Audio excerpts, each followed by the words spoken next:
불수용성 옥살산은 이미 칼슘과 결합된 형태로 되어 있는 경우가 많고 물에 녹지 않아서 우리 몸에 흡수되기가 어려워 크게 걱정하지 않아도 됩니다. 문제는 수용성 옥살산입니다. 이 수용성 옥살산은 물에 잘 녹기 때문에 장에서 흡수되며 칼슘과 결합해서 덩어리를 이루게 되고 뾰족한 결정이 우리 몸을 공격하는 것이 됩니다. 한 논문에서는 시금치에는 수용성 옥살산이 92%라고 보고하고 있습니다. 시금치를 먹게 되면 옥살산이 많이 흡수될 수 있다는 것이죠. 그럼 시금치를 먹으면 안 되는 것일까요? 그렇지는 않습니다. 드실 때 옥살산을 제거하고 드시면 되는데요. 시금치를 드실 때는 반드시 이 작업을 하셔야 합니다. 그것은 바로 시금치는 된장찌개, 시금치나물, 시금치죽 다양한 방법으로 식탁 위에 오르는 대표적인 녹황색 채소입니다. 많은 분들이 좋아하시는 이 시금치는 눈 건강, 염증 완화, 항암 효과 등 많은 효능이 있어서 건강에 도움이 되는 것이 맞지만 잘못 드시면 오히려 건강을 해칠 수 있다는 사실 알고 계신가요? 오늘 영상을 통해서 시금치를 먹을 때 주의할 점과 함께 드시면 안 되는 음식, 또 함께 드시면 보약이 되는 음식까지 시금치의 모든 것을 알려드릴게요.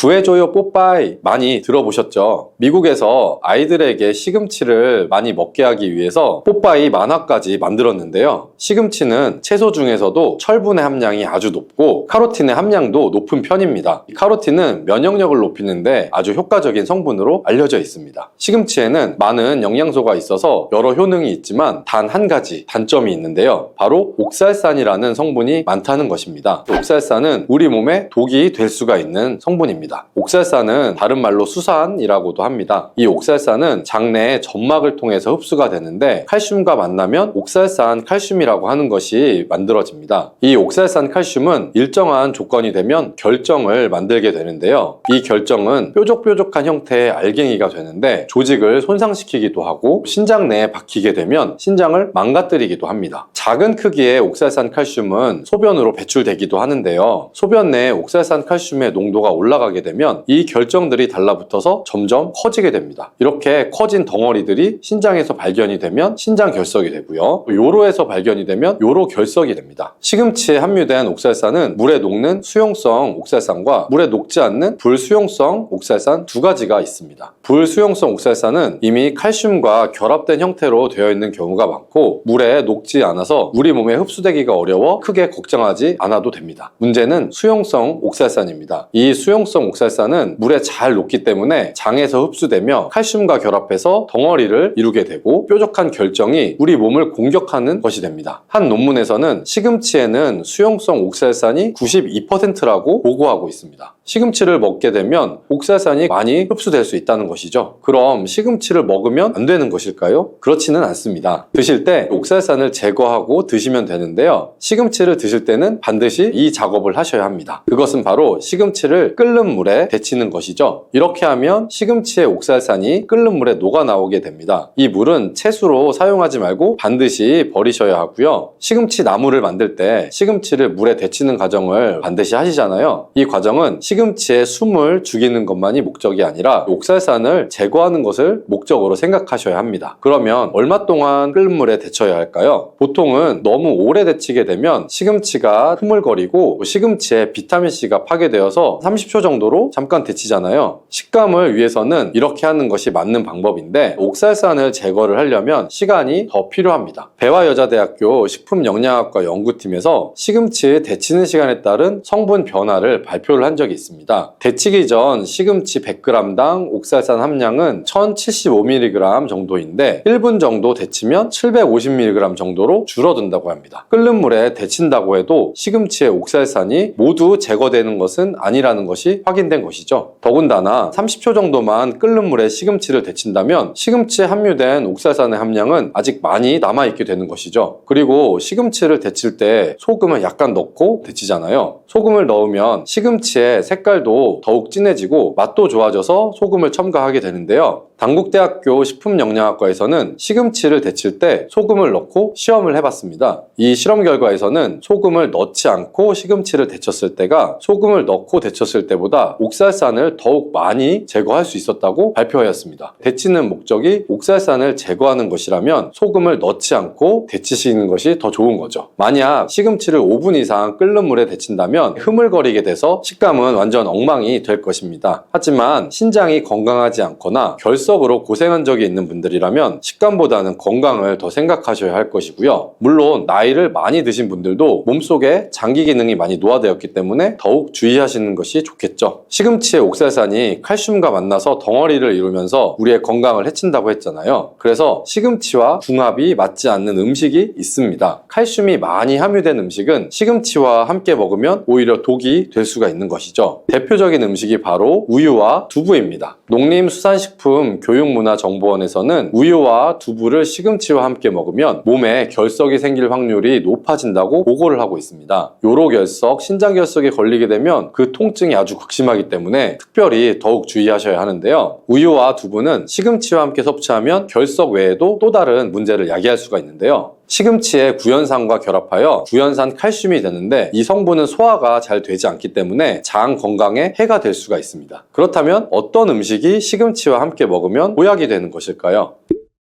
첫 번째는 바로 감입니다. 시금치와 감은 서로 다른 영양소를 함유하고 있어서 함께 먹게 되면 시너지 효과를 낼 수가 있는데요. 시금치에는 철분, 엽산, 비타민 A 등이 풍부하게 함유되어 있고 감에는 칼륨, 비타민 C, 식이섬유, 베타카로틴 등이 풍부하게 함유되어 있습니다. 감에 풍부하게 함유된 비타민 C는 시금치의 철분이 우리 몸에 흡수되는 것을 도와줄 수가 있고요. 여기서 한 가지 주의할 점은 감에는 당분이 많아서 당뇨가 있는 분이라면 혈당 수치 조절을 위해 섭취하는 양을 조절해서 드실 필요가 있겠습니다. 그리고 감의 껍질에는 많은 영양소가 함유되어 있지만 평소 민감한 알레르기 반응이 있는 분들은 감의 껍질을 제거하고 드시는 것을 권장합니다. 또한 시금치와 궁합이 잘 맞는 식품에는 들기름, 참기름, 참깨가 있습니다. 들기름은 시금치에 함유되어 있는 베타카로틴, 안토시아닌 등의 지용성 영양소들의 흡수율을 높이는 데 도움을 주고 시금치의 최대 단점인 옥살산을 중화시켜주는 데에도 도움을 줄 수가 있습니다. 시금치에는 눈 건강에 도움이 되는 비타민 A가 많이 함유되어 있는데요. 눈 건강을 좋게 하는데 도움을 주는 성분인 루테인, 지아잔틴, 베타카로틴, 비타민 A는 모두 지용성의 성분들입니다. 그렇기 때문에 들기름, 참기름과 같은 건강한 기름과 함께 섭취할 때 흡수율을 극대화시킬 수 있습니다. 이에 더해서 시금치와 계란을 함께 드시면 정말 보약이나 다름없는 좋은 음식이 되는데요. 계란에는 루테인과 지아잔틴뿐만 아니라 레시틴이라는 성분도 풍부하게 함유되어 있어서 시금치의 지용성 영양성분뿐만 아니라 수용성 영양성분까지도 흡수율을 극대화시킬 수가 있습니다. 이렇게 시금치와 계란에 들기름을 함께 드시게 되면 음식의 궁합이 더할 나위 없이 좋아지게 되는 것입니다. 시금치의 효능을 조금 더 살펴보면 시금치에는 철분 함량이 아주 풍부하고 베타카로틴의 함량도 높은 편에 속합니다. 한의학에서 시금치는 염증을 치료하는 데 사용하는 약재로도 사용할 정도로 염증 치료에 효과적인데요. 시금치는 겨울에 해풍을 맞고 자라 초록색이 짙을수록 효능이 좋은 것입니다. 시금치에는 수분, 비타민, 미네랄, 식이섬유뿐만 아니라 3대 영양소도 풍부하게 함유되어 있는 대표적인 녹황색 채소이고요. 주요 효능으로는 눈 건강, 혈압 개선, 면역력 향상, 신체 발육 촉진, 피부 미용, 변비 예방, 빈혈 예방에도 도움이 되는 음식입니다. 특히 혈액 속에 만성 염증을 제거하는 데 탁월한 효능이 있는 루테인, 셀레늄, 엽산 등이 풍부하게 함유되어 있습니다. 스웨덴의 린코핑 대학교 연구팀은 연구 결과에서 눈 건강에 도움을 주는 루테인이 관상동맥 질환과 관련이 있는 염증을 억제하고 관상동맥 질환을 개선하는 데 효과가 있다고 발표했습니다. 관상동맥은 심장의 근육에 혈액을 공급해주는 혈관인데요. 이 혈관이 좁아지거나 막히게 되면 심근경색의 증상이 나타나는 것입니다. 시금치의 뿌리에 풍부하게 함유된 안토시아닌과 카로틴 성분이 혈관 내의 활성산소를 제거하여 만성 염증을 억제하게 되고 이로써 심근경색뿐만 아니라 다른 여러 심혈관 질환을 예방할 수 있습니다. 시금치는 다이어트 식품으로도 많이 알려져 있는데요. 이는 시금치에 함유된 풍부한 수분과 식이섬유 때문입니다. 풍부한 식이섬유는 혈당 수치를 낮추고 혈관 속에 나쁜 콜레스테롤을 몸 밖으로 배출해 주어 혈관 건강에도 도움을 줄 수 있습니다. 한 가지 문제는 시금치의 식이섬유는 불용성의 식이섬유이기 때문에 소화가 잘 안 될 수가 있는데요. 이때 사과와 함께 드시면 이런 문제는 해결이 됩니다. 사과에는 대장암 예방에도 효과가 좋은 팩틴이라는 성분이 풍부한데요. 바로 이 팩틴이 식이섬유의 균형을 잘 맞춰줄 수 있는 수용성 성분입니다. 이뿐 아니라 사과의 팩틴은 장 건강에 유익한 지방산을 증가시키고 활성산소를 제거하는 역할을 합니다. 이런 사과를 시금치와 함께 드시면 항암 효과까지 극대화가 되는데요. 시금치에 풍부한 엽록소와 엽산이 항암 작용을 해서 암세포를 억제하고 발암물질을 억제하는 데 도움을 주는 것입니다. 또한 사과와 시금치를 함께 드시면 당뇨를 예방하는 데에도 효과가 좋아지는데요. 사과에 함유된 식이섬유가 콜레스테롤과 당분이 결합하여 몸속으로 흡수되는 것을 막아주는 역할을 하는 것입니다. 또한 시금치와 사과의 식이섬유는 음식물을 장 속에 오래 머물게 해서 혈당이 급격히 오르는 것을 방지하여 인슐린 분비를 조절하는 데 도움을 주게 됩니다. 시금치와 사과를 함께 드실 때는 시금치를 먼저 끓는 물에 삶아 물은 버리고 사과와 함께 갈아서 주스로 마시는 방법도 있으니 참고하시기 바랍니다.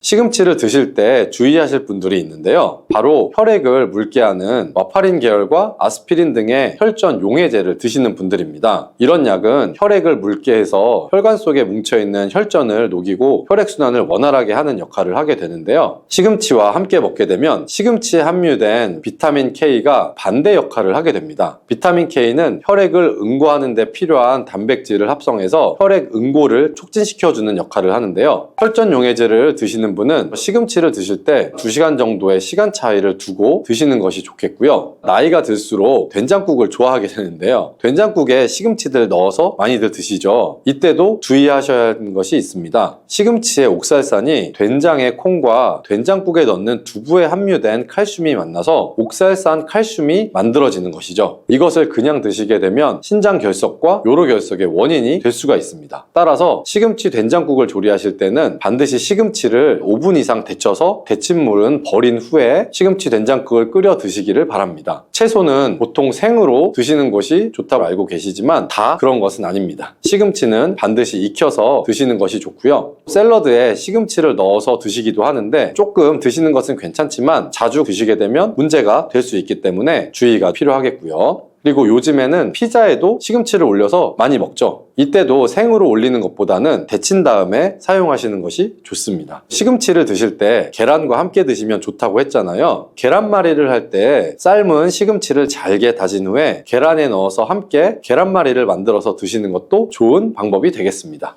상추는 찬성질을 가지고 있어 열을 내려주는 효과가 있어요. 바로 두피에 열을 내려줄 수가 있다는 건데, 두피열을 내려주고 상추의 항산화 물질인 베타카로틴이 활성산소를 제거해주고 혈액순환이 잘 되도록 도와주게 돼요. 이런 효능이 모낭에 필요한 영양성분 공급을 원활하게 해줘 머리카락을 건강하고 빠지지 않게 잡아주고 머리 결도 좋게 해주는 거예요. 밤잠 설치시는 분들도 계시죠. 상추를 먹으면 졸리다는 말은 한 번쯤은 들어보셨을 거예요. 상추에는 락토카리움 성분이 들어있는데 이 성분은 수면 유도, 진정, 최면 효능에 있어 불면증을 개선하는 데에도 도움을 줄 수가 있어요. 락토카리움 성분뿐 아니라 숙면 호르몬이라고 알려진 멜라토닌이라는 성분도 상추에 많이 함유되어 있어 불면증 개선에 도움을 주는데, 락토라리움 성분은 상추 잎보다는 많이 함유가 되어 있어 불면증 치료를 위해서 상추를 드시려면 차로 끓여 드시면 효과를 볼 수 있을 거예요. 상추는 입으로도 상추차를 끓여 드릴 수가 있는데,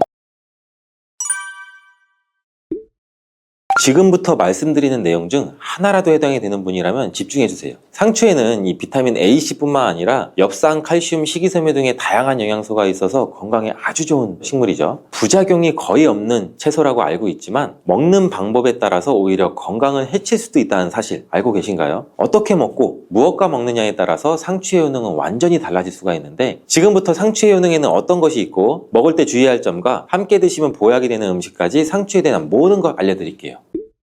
먼저 상추는 당뇨가 있는 분들한테는 정말 좋은 채소예요. 당뇨 환자라면 채식을 위주로 드시게 되는데, 당뇨에 좋다고 하는 말은 채소들의 단점이 소화가 잘 안 된다는 거죠. 반면에 상추는 소화가 잘 되고 영양소도 풍부하다는 장점이 있어요. 혈당 조절에도 아주 탁월한 효과가 있는데, 과연 어떤 성분 때문일까요? 이 상추만의 특별한 성분인 바로 락투신이라는 성분 때문인데, 이 락투신은 상추의 줄기를 꺾으면 보이는 하얀색의 액체 속에 있고 쓴맛을 내는 특징이 있어요. 최근 연구에 따르면 이 락투신은 장에서 포도 포도당이 흡수되는 것을 억제해서 식후 혈당이 급격히 오르는 것을 막아주는 역할을 하는 것으로 밝혀졌죠. 이뿐만 아니라 이 락투신은 간에서 포도당의 생성을 줄이고 인슐린 감수성을 높여서 혈당을 낮추는 데 효과가 있다고 하는데, 여기에다 비타민 K도 풍부해서 인슐린 분비를 촉진하는 효과까지 있어요. 그리고 식이섬유가 풍부한데 이는 인슐린 감수성을 높이는 데 굉장히 중요한 역할을 하죠. 2013년 한양대학교 연구팀의 발표에 의하면 상추의 식이섬유와 폴리페놀 성분이 인슐린 저항성을 개선하고 포도당의 흡수를 지연시킨다고 발표했어요.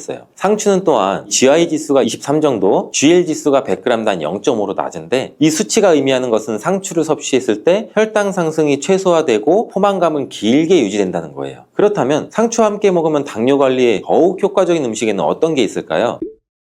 요즘 들어 부쩍 유명해진 과일이죠. 바로 아보카도예요. 불포화 지방산이 풍부한 아보카도는 인슐린 감수성을 높이는 데 도움을 주고, 풍부한 식이섬유는 콜레스테롤 수치를 낮춰주고 혈당 조절에 폭발적인 시너지 효과를 나타내요. 계란도 상추와 함께 먹으면 좋은데, 계란에는 질 좋은 단백질과 각종 영양 성분이 풍부하죠. 혈당도 천천히 오르게 하고 혈당을 오랜 시간 안정적으로 유지하는 데 도움을 주죠. 계란의 단백질은 포만감을 오래 유지해주고 과식도 막아주고 간에서 포도당의 생성을 줄여주는 효과도 있어 당뇨에 많은 도움을 줄 수 있어요. 상추와 만나면 이런 효과는 시너지를 발생되게 되는데, 상추, 아보카도, 계란을 함께 넣은 샐러드를 드신다면 혈당 잡는 최고의 요리라고 할 수 있죠. 피부가 칙칙하고 주름이 늘어나고 있는 분들도 집중해주세요. 상추가 피부에 굉장히 좋은 효과를 갖고 있는데, 상추에는 이 비타민 A와 C가 풍부해요. 비타민 A를 다른 말로 레티놀이라고 하는데, 레티놀이 뭐냐면 대부분의 화장품의 원료로 사용되는 성분이에요. 그만큼 피부에 좋다는 거죠. 이 레티놀은 피부 아래쪽의 콜라겐이나 엘라스틴 등의 탄력섬유를 증가시키는 효능을 가지고 있고, 비타민 C도 콜라겐 생성에 관여하는 아주 중요한 성분이기 때문에 비타민 C가 몸속에 부족하면 피부의 탄력이 떨어지고 주름도 늘어나게 되는 거죠. 그리고 자외선 때문에 피부가 많이 손상이 되는데, 이런 자외선으로부터 손상되는 것을 막아주는 역할을 비타민 C가 해주죠. 멜라닌 색소의 생성도 억제해주기 때문에 칙칙한 피부를 밝게 만들어주는 미백 효과도 볼 수 있고, 피부 미백에 도움을 주는 약재 중에 상엽이라고 있는데, 이 상엽은 뽕나무 잎이에요. 뽕나무 잎이 항염증 작용도 좋고 피부 미백 효과도 뛰어나기 때문에 상추와 뽕나무 잎을 함께 차로 끓여 드시면 피부 건강에도 큰 도움을 받을 수가 있죠. 상추에 락투신이라는 성분이 당뇨에 좋다고 했잖아요. 근데 이 성분이 또 두통을 진정시켜 주는데도 효과가 좋아요. 머리가 지끈지끈 아픈 분들이 상추를 드시면 도움을 받을 수 있는데, 의학의 아버지 히포크라테스가 환자를 수술할 때 상추를 먼저 먹이고 수술을 했다는 기록도 있대요. 상추 안에 락투신 성분이 마취제가 없던 시절에 수술받는 환자의 고통을 줄여주는데 도움을 주기도 했다는 거죠. 이런 락투신은 염증으로 인한 통증을 줄여주고 두통을 완화시켜주기도 하는데, 특히 열이 오르면서 통증이 발생되는 두통을 개선하는데 효능이 탁월하다고 해요. 또한 상추는 눈 건강에도 도움이 되고, 상추에는 루테인, 비타민 A, 베타카로틴이 풍부하기 때문이죠. 루테인은 영양제로도 많이 드시고 계시잖아요. 눈 건강에 도움을 주는 대표적인 영양소가 바로 이 루테인인 건 알고 계실 거예요. 눈이 노화가 진행되면 황반색소의 밀도가 감소되기 때문에 루테인이 황반색소 밀도를 유지하는 데 도움을 주고 황반 변성도 예방해서 로놉신의 생성을 도와주기 때문에 시력도 좋아지게 해줍니다. 또한 이 베타카로틴은 활성산소를 제거해서 눈의 노화를 예방하고 비타민 A로 전환돼서 눈의 점막을 건강하게 유지하도록 도움을 줄 수가 있고요. 또 야맹증, 안구건조증 등의 안구질환도 예방하는 데에도 많은 도움을 줘 눈 건강에 필수적인 영양소죠. 열이 머리로 올라가게 되면 두피가 건조해지고 비듬도 많이 생기게 되고 두피에 염증도 발생되죠. 또 모낭에 영양분이 충분히 공급되지 못하고 머리카락을 잘 잡아주지 못해 탈모가 일어나게 되는데, 이럴 때는 두피의 상태를 건강하게 만들어줘야 탈모를 방지할 수가 있죠. 상추는 찬성질을 가지고 있어 열을 내려주는 효과가 있어요. 바로 두피에 열을 내려줄 수가 있다는 건데, 두피열을 내려주고 상추의 항산화 물질인 베타카로틴이 활성산소를 제거해주고 혈액순환이 잘 되도록 도와주게 돼요. 이런 효능이 모낭에 필요한 영양성분 공급을 원활하게 해줘 머리카락을 건강하고 빠지지 않게 잡아주고 머리 결도 좋게 해주는 거예요. 밤잠 설치시는 분들도 계시죠. 상추를 먹으면 졸리다는 말은 한 번쯤은 들어보셨을 거예요. 이 상추에는 락투카리움 성분이 들어있는데, 이 성분은 수면 유도, 진정, 최면 효능에 있어 불면증을 개선하는 데에도 도움을 줄 수가 있어요. 락투카리움 성분뿐 아니라 숙면 호르몬이라고 알려진 멜라토닌이라는 성분도 상추에 많이 함유되어 있어 불면증 개선에 도움을 주는데, 락투라리움 성분은 상추 잎보다는 상추 대에 더 많이 함유가 되어 있어 불면증 치료를 위해서 상추를 드시려면 상추 대를 차로 끓여 드시면 효과를 볼 수 있을 거예요. 상추는 입으로도 상추차를 끓여 드실 수가 있는데 제가 방법을 한번 알려드릴게요. 첫 번째는 건조되지 않은 상추를 끓는 물에 넣고 상추를 우려서 그 물을 차로 드시는 방법이 있어요. 따뜻하게 드셔도 되고 냉장고에 보관하셨다 드셔도 돼요. 두 번째 방법은 상추 잎을 건조시킨 후 기름을 두르지 않은 팬에 한번 섞어주시면 되는데 이때 상추잎이 바스락 부서질 거예요. 부서진 상추잎을 다시팩 같은 것에 소분해 두셨다가 차로 우려서 드셔도 되고 큰 통에 담아주셨다가 마실 때마다 커피를 내리는 것처럼 거름종이에 걸러서 뜨거운 물로 우려 드셔도 돼요. 상추의 종류에 따라서 이 락토카리움 성분의 함량이 다른데 요즘엔 쓴맛을 제거한 계량종이 많아 이 락토카리움 성분이 상당히 적게 함유가 되어 있다고 해요. 아무 상추나 드시면 효과를 볼 수 없고 전남 농업기술원에서 개발한 품종인 흑카랑이라는 향추가 있는데 일반 상추에 비해서 락토카리움 함량이 124배나 높다고 해요. 수면 개선을 위해 상추를 드실 분들은 흑카랑을 구매해서 드시면 효과를 볼 수가 있겠죠. 장이 안 좋은 분들한테도 상추는 많은 도움이 되는데 상추에는 수분이 풍부하고 식이섬유와 마그네슘이 많아 수분이 없어 단단해진 변도 부드럽고 묽게 만들어 배변 활동에도 도움이 돼요. 장이 건강하지 않아 장에 독소가 쌓이게 되면 그 독이 위로 올라와 얼굴에 나타나게 돼서 얼굴에 여드름 같은 뾰루지가 생기고 피부가 어두워지는 증상도 나타날 수가 있어요. 상추에는 배변 활동을 활발하게 하는 식이섬유뿐만 아니라 엽산도 풍부해 대장의 염증을 줄여주는 효과도 있어요. 그리고 비타민 K, 엽산, 루테인이 함께 작용해서 이 염증뿐 아니라 대장암을 예방하는 데에도 효능을 발휘하게 되는데 풍부한 엽산은 혈액을 생성하는 데에도 도움을 주지만 손상된 세포 DNA를 복구하는 효능이 있어 암을 예방할 수도 있어요. 식이섬유는 장내에 쌓인 노폐물을 흡착해서 몸 밖으로 배출해주죠. 또 염증도 제거해줘서 장을 건강하게 해주는 거죠. 상추는 뼈 건강에도 도움이 된다는 보고가 있는데 미국의 캘리포니아 주립대학교에서 우주인을 위한 유전자 조작 상추를 만들었대요. 사람이 우주에 가게 되면 중력이 없기 때문에 골밀도의 손실이 심하게 일어나잖아요. 한 달에 1% 정도씩 줄어든다고 하는데 유전자 조작된 상추를 먹으면 이런 현상을 막아줄 수가 있대요. 이 상추에는 뼈 생성을 촉진하는 부갑상선 호르몬 유전자가 들어있는데 유전자 조작이 되지 않은 상추에도 칼슘이 많이 들어있어 골다공증 예방에도 도움을 줄 수가 있어요. 두부와 함께 드시면 이 효과는 배가 되는데 두부에는 이소플라본이라는 성분이 많은데 상추의 칼슘이 몸속에 흡수되는 것을 도와줘 골다공증을 예방하는 효과를 극대화시켜주죠. 상추를 드실 때는 주의할 점이 별로 없지만 이것만은 꼭 기억하세요.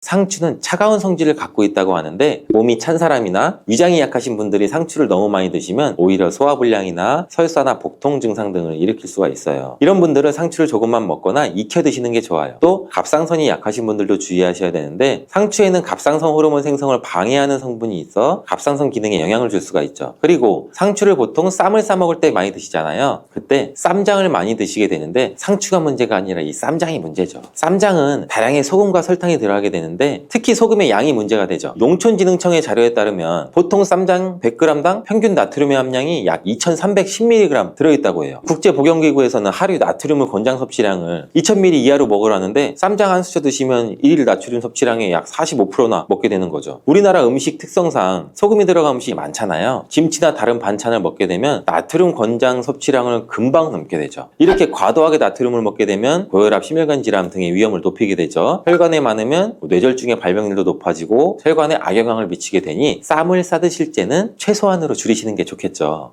먼저 오초라는 독초가 있는데 쑥과 굉장히 비슷해요. 해마다 오초를 섭취하시고 병원에 실려오시는 환자들이 많대요. 이 오초는 조선시대에는 사약을 만들 때 사용할 정도로 맹독을 가지고 있다고 하는데 많이 자랐을 때는 쑥과 어느 정도 구분이 되지만 어린 잎인 새순은 쑥과 너무 비슷해서 이런 사고가 자주 발생되게 된다고 해요. 그리고 쑥은 아무 데서나 채취해서 드시면 안 되는데 그 이유는 바로 중금속 때문이에요. 도심이나 하천, 도로변에서 채취한 쑥에서는 기준치 이상의 발암물질인 중금속이 검출이 되고 쑥을 채취할 때는 각별히 주의하시고 웬만하면 안전하게 재배돼서 판매하는 쑥을 드시는 것을 권장드려요. 또한 이 쑥 자체에도 독성이 있어 주의가 필요한데 쑥은 잘못 먹었다가 맹독 때문에 응급실로 실려갈 수도 있어요. 얼마 전에 시골 마을에서 쑥 때문에 한바탕 큰 소동이 있었는데 마을 사람 7명이 쑥을 먹고 응급실에 실려갔던 일이에요. 도대체 왜 그들은 응급실에 실려간 걸까요? 봄이면 향긋한 향과 쌉싸름한 맛으로 많이들 드시는 쑥이 사실 정말 잘 알고 드셔야 한다는 건데 잘못 알고 드시면 이 마을 사람들처럼 응급실에 실려갈 수도 있어요. 그럼 지금부터 쑥 드실 때 주의할 점, 그리고 쑥을 드시면 안 되는 분들, 쑥과 함께 드시면 안 되는 음식, 쑥의 효능, 쑥과 함께 드시면 보약이 되는 음식 어떤 것이 있는지 쑥을 건강하게 드시는 방법까지 알려드릴게요.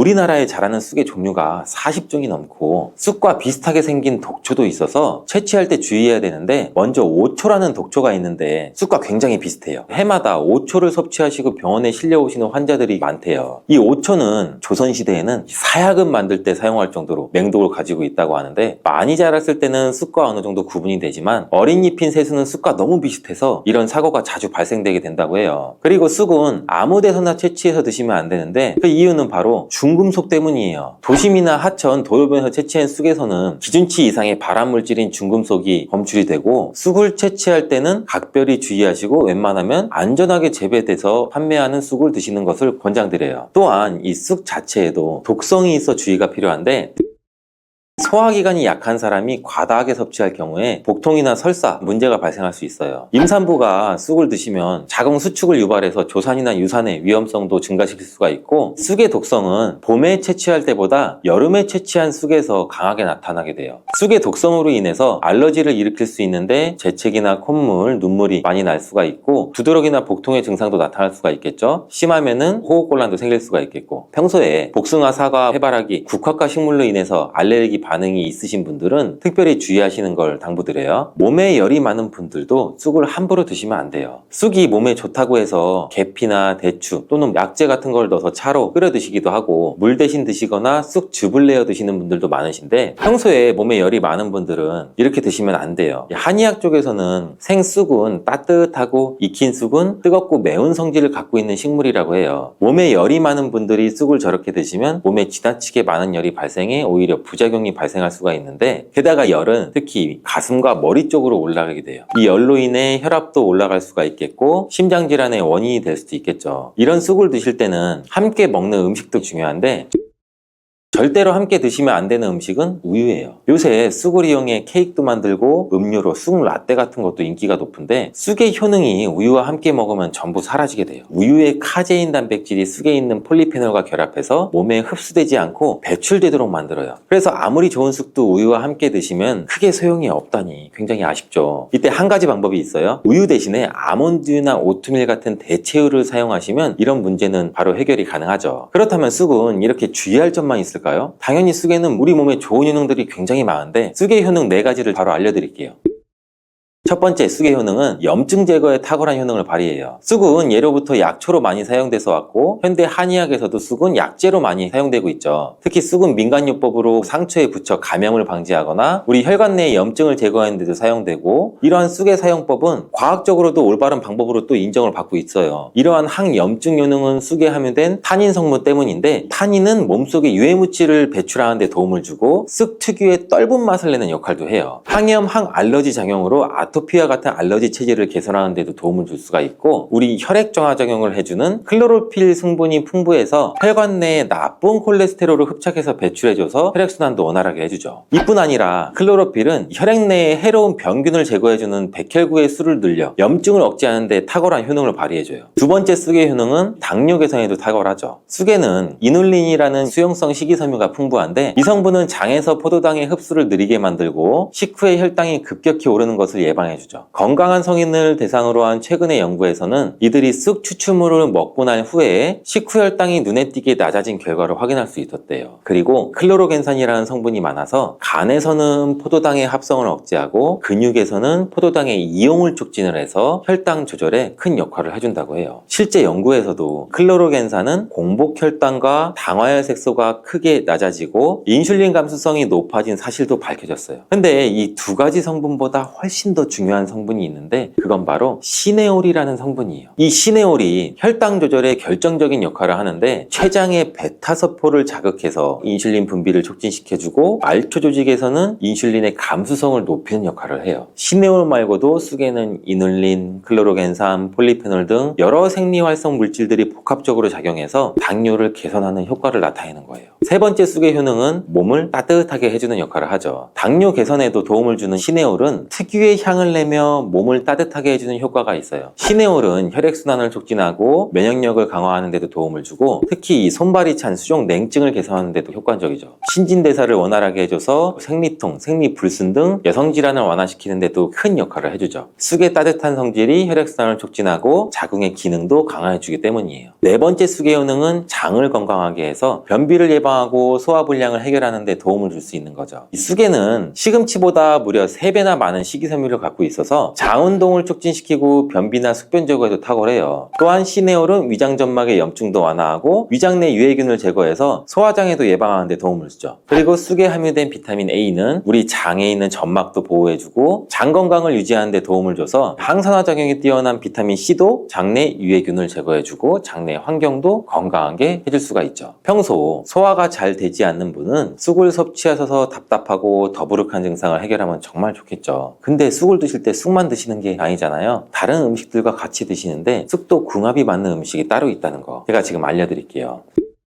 쑥과 함께 드시면 보약이 되는 첫 번째 음식은 쌀이에요. 쑥하면 생각나는 음식이 쑥떡 아닌가요? 어릴 적 쑥개떡을 맛있게 먹었던 기억이 있는데 쑥떡은 우리나라 사람들한테 사랑받는 음식이죠. 많은 분들이 나이가 들면서 당뇨도 많이 생기고 혈당도 오르는 것을 염려해서 쌀밥을 줄이시는 경우가 많이 있는데 쌀은 우리 식단에서 빼놓을 수가 없는 거예요. 쌀은 70% 이상이 녹말로 구성되어 있어서 우리 몸에 필요한 에너지를 제공하는 핵심 원료죠. 이 녹말은 우리 몸에 거의 완벽하게 흡수되는데 쌀에는 6% 이상의 단백질도 함유가 되어 있어서 근육에 필요한 활력과 에너지를 보충해주는 역할도 해요. 하지만 이 쌀에는 지방, 식이섬유, 미네랄, 비타민이 굉장히 부족하죠. 쑥과 함께 드시면 이런 문제는 해결할 수가 있겠죠. 쑥은 칼슘도 풍부해서 뼈를 튼튼하게 할 뿐만 아니라 많은 비타민을 갖고 있어 쌀의 부족함을 채워주는 역할을 하죠. 두 번째 쑥과 함께 드시면 보약이 되는 음식은 브로콜리예요. 쑥과 브로콜리를 함께 드시면 염증과 항암에 놀라운 효능을 갖게 돼요. 브로콜리는 건강에 좋은 채소라는 사실을 잘 알고 계시는데 쑥과 함께 드시면 그 효과는 폭발적으로 향상돼요. 우선 철분의 흡수율이 2배 이상 높아지고 그래서 철분이 부족한 산모뿐 아니라 모든 연령대의 여성분들 좋은 식품이 될 수가 있어요. 그리고 서로 무기질과 비타민의 구성이 좋아서 염증 해소에 정말 대단한 시너지 효과도 발휘하게 되고 혈액이 산성화돼서 염증이 생기는 것을 차단해주고 세균에 대한 저항력도 길러줘요. 최고의 항염, 항암 식품이 될 수가 있죠. 또한 쑥과 브로콜리, 식이섬유가 함께 작용하면 놀라운 효능을 발휘해요. 쑥에는 아테미신산이라는 식이섬유가 풍부한데 이 성분이 간에서 중성지방의 대사를 원활하게 하는데 도움을 줄 수가 있고 이렇게 되면 지방간도 도움을 줄 수가 있고 몸에 지방이 저장되는 것도 막아줘서 다이어트와 붓기 제거, 특히 뱃살 제거에도 탁월할 수가 있죠. 세 번째 쑥과 함께 드시면 보약이 되는 음식은 계란이에요. 쑥과 계란을 함께 드시면 나이가 들면서 많이 생기는 신경통과 손발 저림 증상도 도움을 줄 수가 있는데 특별히 여성분들한테 도움이 많이 돼요. 쑥은 따뜻한 성질을 갖고 있다고 했잖아요. 혈액순환이 잘 되고 몸에 붓기와 독소를 제거해주는 효과가 좋아서 신경통, 저림 같은 증상을 진정시키는데 도움을 주고 계란의 단백질과 쑥이 만나 근육을 단단하게 만들어주고 계란에는 단백질과 항산화 성분이 풍부하지만 비타민 C가 부족한데 쑥에는 많은 비타민 C가 들어있어서 계란의 부족한 부분을 채워줄 수가 있겠죠. 쑥의 칼슘과 미네랄은 혈액 속에서 세포의 균형을 지켜주고 폐도 정화해줘 폐질환도 완화시켜주는 효과도 가지고 있어요. 또한 골다공증과 같은 뼈질환도 예방해주기도 하고 뇌 건강에도 또 좋아요. 계란의 콜린 성분과 쑥의 비타민이 함께 기억력과 인지 기능력을 향상시켜주고 뇌세포를 보호해서 치매를 예방해주는 효과도 갖고 있어요. 네 번째, 쑥과 함께 드시면 보약이 되는 음식은 콩나물이에요. 콩나물과 쑥은 식이섬유와 필수 아미노산이 풍부해서 소화 기능을 강화시켜주는데 큰 시너지를 발휘해요. 콩나물에는 다양한 비타민과 미네랄이 풍부해서 자연적인 비타민 보충제 역할도 하고 콩나물에는 지방이 적지만 이를 쑥과 함께 섭취함으로써 우리 몸의 염증을 줄이고 면역력 강화에 필요한 비타민 C와 E를 보충할 수가 있어요. 또한 쑥과 콩나물을 함께 드시면 피부 건강에도 도움을 주는데 콩나물에 함유된 실리카와 쑥의 비타민이 함께 작용해서 피부 탄력과 보습을 개선할 뿐 아니라 노화를 예방할 수 있는 정말 좋은 궁합이에요. 쑥하고 함께 드시면 좋은 음식은 이렇게 많은데 그렇다면 쑥은 어떻게 드셔야 건강하고 맛있게 드실 수가 있을까요? 쑥떡 같은 음식은 이미 잘 알고 계시잖아요. 쑥을 세척해서 말린 다음에 가루로 만들어 두시면 여러 요리에 사용하기 편하고 오랫동안 보관하기도 좋아요. 요거트에 쑥가루를 섞어 드시면 혈당 관리와 더불어 장 건강에도 도움을 줄 수 있고 밥 지을 때 잡곡과 함께 쑥을 넣어도 좋고 쑥 부침개, 쑥 전병 만들어 드셔도 맛과 향이 좋겠죠. 계란물에 쑥가루를 넣어 계란말이 해 드셔도 되고 계란찜이나 계란국에 쑥을 넣어 드셔도 되고 계란찜이나 계란말이를 만들 때 브로콜리까지 넣어 드시면 더욱더 건강에 좋은 음식이 될 수가 있겠죠.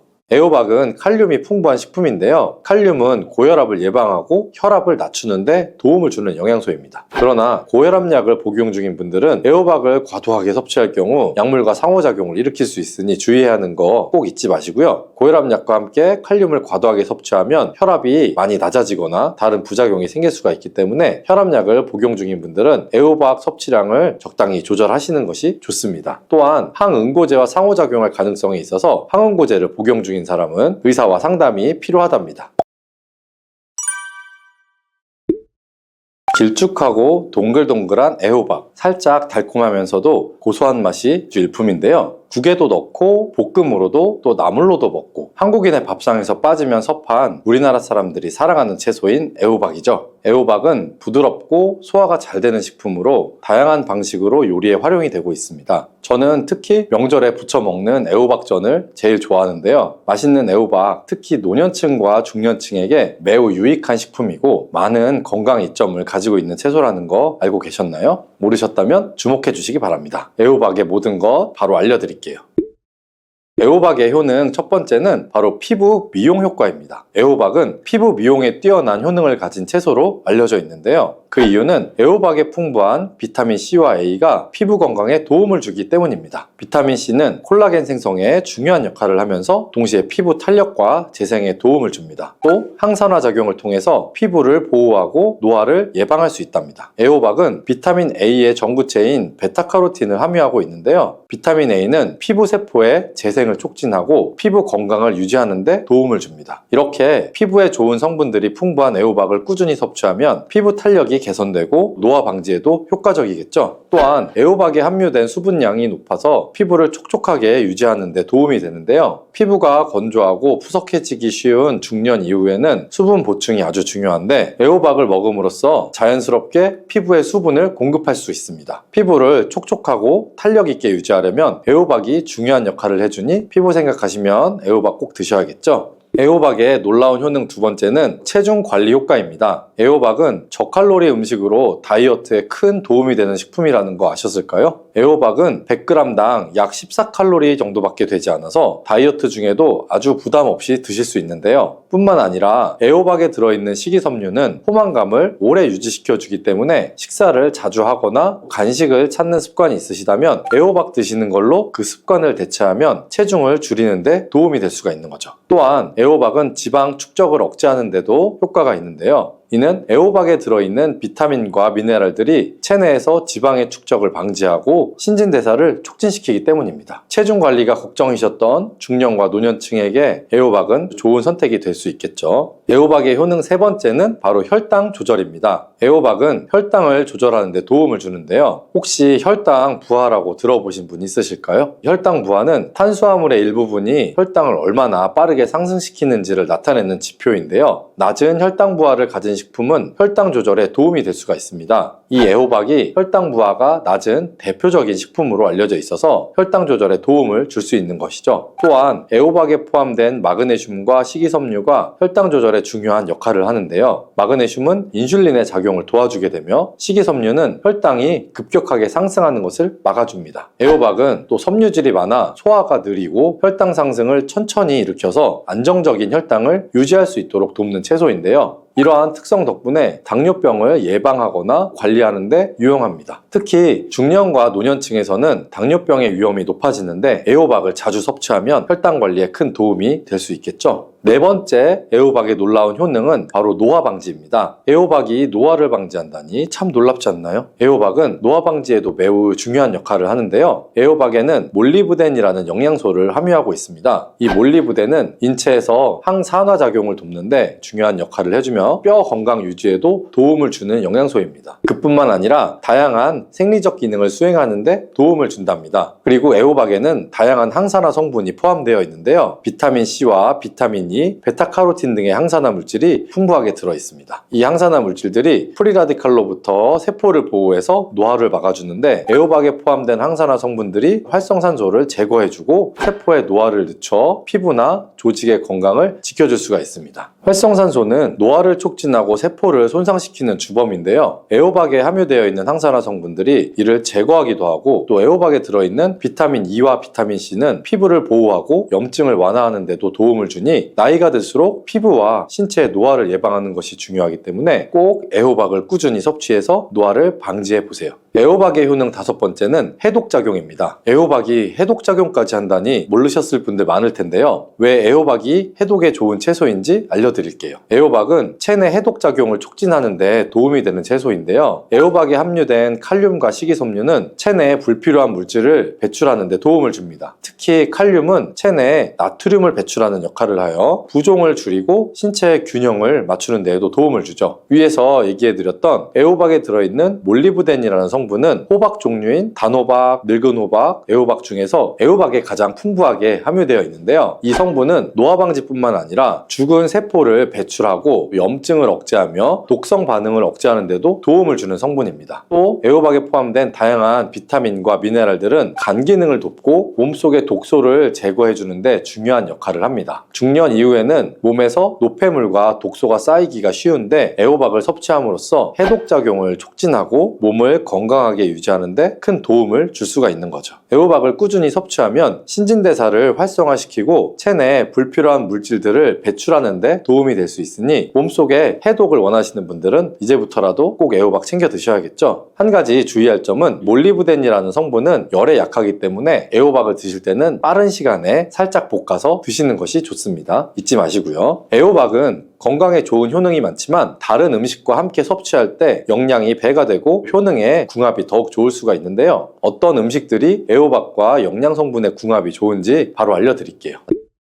첫 번째는 바로 애호박과 돼지고기입니다. 애호박과 돼지고기는 궁합이 아주 좋은 음식이라는 거 아셨을까요? 돼지고기에는 단백질과 다양한 영양소가 풍부한데요. 애호박은 돼지고기의 기름진 성분을 중화시켜주고 소화가 잘 되게 도와줍니다. 특히 돼지고기와 애호박을 함께 먹으면 소화불량을 예방하고 돼지고기의 기름기와 애호박의 수분이 잘 어우러져서 맛이 훨씬 부드럽고 맛있어지는데요. 애호박에 포함된 비타민C와 A는 돼지고기에서 발견되는 비타민 B군과 함께 작용하여 서로 상호작용을 하며 영양소의 흡수율을 높여줍니다. 돼지고기의 단백질과 애호박의 비타민이 서로 보완적인 역할을 하므로 이 두 가지는 찰떡궁합이라고 할 수 있죠. 조리 또한 볶음이나 찌개에 함께 넣고 요리하면 영양도 챙기고 아주 맛있게 드실 수 있답니다. 한상의 짝꿍 그 두 번째는 바로 애호박과 참치입니다. 애호박과 참치는 함께 먹으면 더욱 좋은 음식인데요. 참치는 고단백, 저지방 식품으로서 애호박과 함께 섭취하면 건강한 식사를 완성할 수가 있습니다. 특히 애호박은 참치의 고소한 맛과 잘 어울리며 함께 요리했을 때 상큼하고 담백한 맛이 나죠. 참치의 풍부한 오메가3 지방산은 심혈관 건강에 좋고 애호박은 체내 염증을 줄여주고 항산화 효과가 뛰어나서 서로 보완적인 효능을 제공합니다. 또한 애호박에 포함된 식이섬유가 참치의 지방을 배출하는 데 도움을 줄 수가 있어서 다이어트를 원하시는 분들에게도 아주 좋답니다. 조리할 때는 애호박과 참치에 좋아하는 양념을 넣어주고 볶아주어 애호박 참치볶음을 만들어 주셔도 되는데요. 밥에 넣어 덮밥처럼 먹으면 쉽고 빠르게 건강을 챙기면서도 맛을 즐기기에도 아주 좋습니다. 애호박과 천생연분 세 번째 음식은 바로 두부입니다. 애호박과 두부가 들어간 된장찌개 좋아하시는 분들 많으시죠? 애호박과 두부의 궁합도 매우 좋은데요. 이 두 가지를 함께 섭취하면 서로 영양을 보충할 수가 있습니다. 두부는 식물성 단백질이 풍부하고 애호박은 다양한 비타민과 미네랄을 제공하기 때문에 두 가지를 함께 먹으면 균형 잡힌 식사를 할 수가 있는 거고요. 특히 두부에 포함된 칼슘과 애호박의 칼륨이 서로 잘 어우러져서 뼈 건강에도 매우 좋습니다. 두부는 지방이 적고 소화가 잘 되기 때문에 애호박과 함께 먹으면 더욱 소화가 잘 되며 위장에 부담을 덜어줄 수가 있는데요. 이 두 가지를 함께 먹으면 칼로리는 낮고 영양소는 풍부하여 다이어트에 만점이고 건강을 챙기기에도 좋은 조합이니 꼭 드셔야겠죠? 애호박은 건강에 매우 좋은 채소라는 거 이제 아셨을 거예요. 애호박은 다양한 요리에 활용할 수가 있기 때문에 구운 애호박, 찐 애호박, 국, 찌개 등 여러 가지 요리로 드시고 계신데요. 하지만 과도하게 섭취할 경우 일부 사람들에게는 부작용이 있을 수 있다는 사실도 알고 계신가요? 모든 음식들이 어떻게 먹느냐에 따라 또 누가 먹느냐에 따라 몸에 약이 될 수도 또는 독이 될 수도 있죠. 그래서 잘 알고 드셔야 하는 거고요. 애호박 섭취 시에 주의할 점들을 바로 알려드릴게요.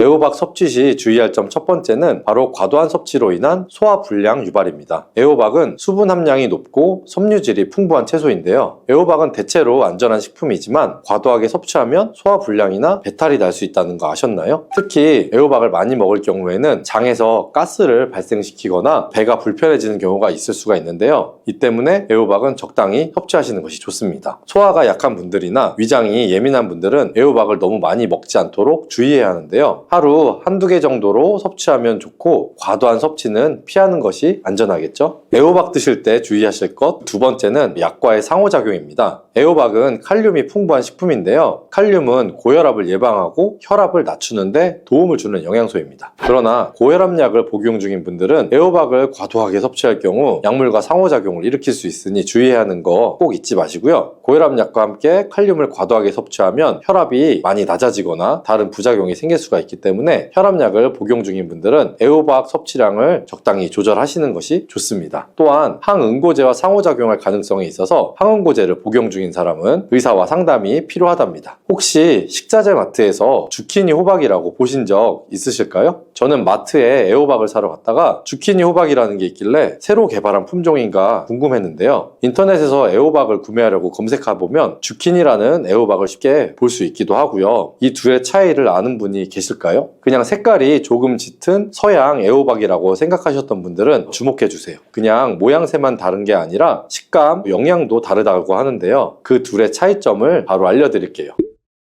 애호박은 주로 한국, 중국, 일본에서 재배가 되는데요. 우리가 자주 먹는 애호박은 보통 짙은 초록색을 띠고 있고 길이가 주키니에 비해서 약간 짧고 굵은 편입니다. 표면이 매끄럽고 조금 더 부드러운 질감을 가지고 있죠. 이 애호박은 맛이 주키니 호박에 비해서 부드럽고 달콤하며 속이 부드럽고 촉촉한 느낌이 나는데요. 특히 한국 요리에 자주 사용되며 부드럽게 잘 익혀지고 국물 요리나 찌개 등에 자주 활용이 되죠. 반면에 주키니는 주로 유럽이나 북미에서 자주 재배가 되는데요. 주키니는 주로 밝은 녹색이나 황녹색을 띠며 길이가 길고 비교적 가늘고 직선적인 형태를 가지며 표면은 약간 거칠고 다양한 종류가 있어서 일부는 황색을 띠기도 합니다. 마트에서 애호박과 주키니 호박 둘 다 있을 때 어느 걸 고르면 좋은지 궁금하실까요? 주키니와 애호박은 둘 다 영양가가 풍부하지만 주키니는 애호박에 비해 칼로리가 더 낮고 비타민C와 비타민 K의 함량이 더 높은데요. 애호박은 비타민 A와 엽산의 함량이 주키니보다 높아서 본인의 건강 상태와 필요한 영양소에 따라서 정하시면 좋고요. 그리고 영양뿐만 아니라 그 둘의 식감 또한 다른데요. 주키니는 애호박보다 약간 더 아삭하고 물기가 적은 편입니다. 그래서 주키니는 그릴에 구워서 먹거나 샐러드로 사용되는 경우가 많고요. 애호박보다 물이 많이 나오지 않아서 볶음 요리에도 자주 사용이 됩니다. 맛은 애호박보다는 조금 덜 달고 가벼운 맛이 특징이고요. 이제 둘의 차이점 확실하게 아시겠죠?